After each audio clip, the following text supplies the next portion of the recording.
যেমন তুমি আসার আগেই জাস্ট একটা ভিডিওস বোধহয় দেখছিলাম আমাদের রামিসা মার্ডার অ্যান্ড তার যে লয়ার আছে সেই প্রসঙ্গে। তোমার তো বেশ কিছু ইন্টারভিউ প্রচার হচ্ছে।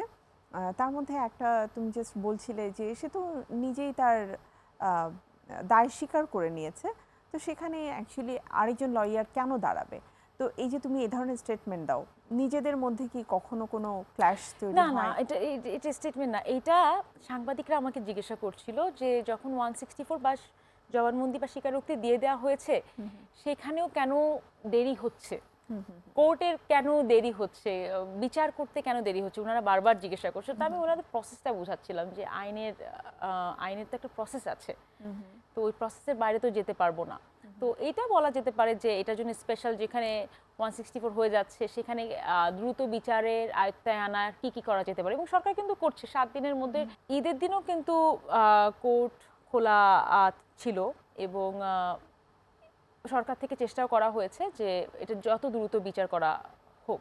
কিন্তু আমার একটা কথা, আমি যেটা সবসময় বলি, শুধুমাত্র শাসন দেখিয়ে, বিচার দেখিয়ে, ভয় দেখিয়ে আপনি কেউই অপরাধকে বা অপরাধীর অপরাধকে দমন করা সম্ভব নয়। সেটার জন্য অ্যাওয়ারনেস দরকার, কনসেন্ট, রেসপেক্ট, কনসেন্ট এডুকেশন, বাসা থেকে, স্কুল থেকে কিভাবে হচ্ছে সেগুলো করা উচিত। শুধুমাত্র বিচার ব্যবস্থা দিয়ে এটাকে নির্মূল করা সম্ভব না।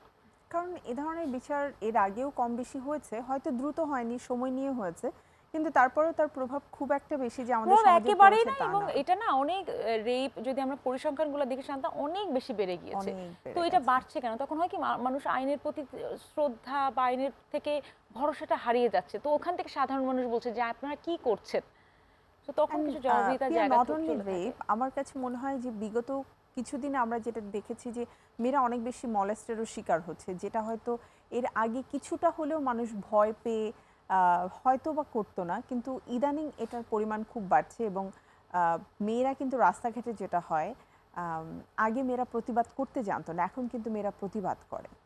সো এই ব্যাপারগুলো নিয়ে আসলে আই থিঙ্ক তোমাদেরও কাজ করার অনেক সুযোগ রয়েছে, অথবা মেয়েদেরকে আরও একটু সচেতন করে তোলা, মায়েদেরকে একটু সচেতন করে তোলা যে তারা তাদের সন্তানদেরকে কিভাবে আসলে রাখবে, এটাও মানে খুব বেশি দরকার। হ্যাঁ, মানে ছেলেদেরকে বোঝানো, এই যে টক্সিক ম্যাসকিউলিনিটি, তারপরে রেসপেক্ট, একটা মহিলাকে রেসপেক্ট করছে কি করছে না, তার সাথে যে সহিংসতার যে ব্যাপারগুলো রয়েছে সেগুলো এটা কিন্তু পরিবার থেকে পরিবার শিখতে হবে। থেকেই শেখা। একেবারে রাইট। একেবারে। আমি সবসময় বলি, যেহেতু আমার ঘরেও একটা ছেলে আছে, আমি জাস্ট অলওয়েজ বলি যে আমি যদি আমার ছেলেকে শুধুমাত্র শেখাই যে আমি ভালো আর বাকি সবাই খারাপ, আমার ছেলের চোখে মানে অপরাধ করতে কখনো বাধবে না, কারণ সে তো তাদেরকে কখনো ভালো চোখে দেখছেই না। অ্যাবসলিউটলি, বাট আমি যদি শেখাই যে প্রত্যেকটা নারী হলো সমান, এবং ঠিক একইভাবে অন্য কেউ যদি আমার সম্পর্কে নেগেটিভ ভাবে তোমার কেমন লাগবে, সেই জায়গাতেই কিন্তু আসলে একজন ছেলে সন্তান সুন্দরভাবে বড় হয়ে ওঠা বা বেড়ে ওঠা সম্ভব।